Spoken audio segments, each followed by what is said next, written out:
Hi there, it's Justin Lubino coming at you from northern Spain, trying to get a quick vacation in before the craziness of annual enrollment rolls around. And I just wanted to create this short video to discuss some recent legislation that's being discussed. It's the Inflation Reduction Act, which is really the Build Back Better Act, which is rebranded now as the Inflation Reduction Act. And specifically, there's in this bill, there's four main, call it pay-fors or revenue generators for the government. And then the main spending section is really around the climate change item, which is about projected about $400 billion in spending. But the bill is supposed to generate $800 billion in revenue. So the four main areas that are revenue generators are the new 15% corporate tax minimum, and that's about $300 billion. About $300 billion in negotiating drug pricing for Medicare with Part.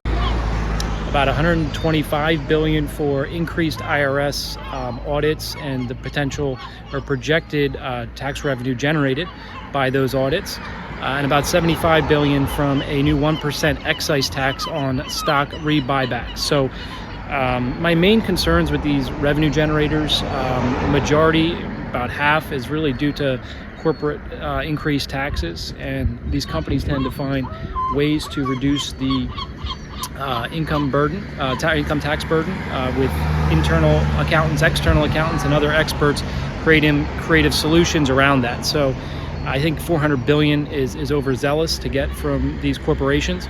Hopefully it works out and generates the tax revenue, but that's my concern there.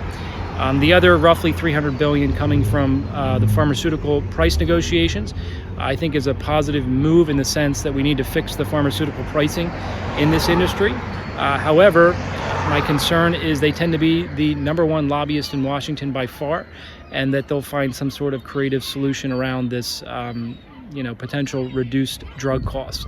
But I hope it works out. As far as what the funds are going to be used for, as I mentioned, majority, about $400 billion, would go towards climate change. I'm not a climate change expert, so I'm not going to comment on those funds or what that's being used for. But the way the bill is written, if it truly comes into fruition and they generate $800 billion and they only spend about half of that, that means there'll be roughly $300+ billion to go towards a deficit, which on paper looks good because they'll be paying down the deficit. Again, this is all dependent on that revenue being generated, though, so we'll see what actually happens. As far as Medicare goes, there's two main impacts to Medicare with this bill. The first one is starting in 2023, they're going to be adding hearing aid coverage and hearing services under Medicare Part B as in boy. For those folks that need that service, that's a great value add to cover the hearing aids, or under Part B as like a prosthetic device. So basically 80% coverage, and then 20% with your Medicare supplement if you have a supplement. So it will be interesting to see if there's any impact to the Medicare Part B premiums and Medicare supplement premiums. Based upon that change, we shall see. The second big change for Medicare is starting in 2024, there will be a $2,000 maximum out-of-pocket on Medicare Part D as in drugs. So, for those folks that have expensive medications, that could be a significant relief, knowing that there's a cap for the year and they're not going to spend more than $2,000 on their medications.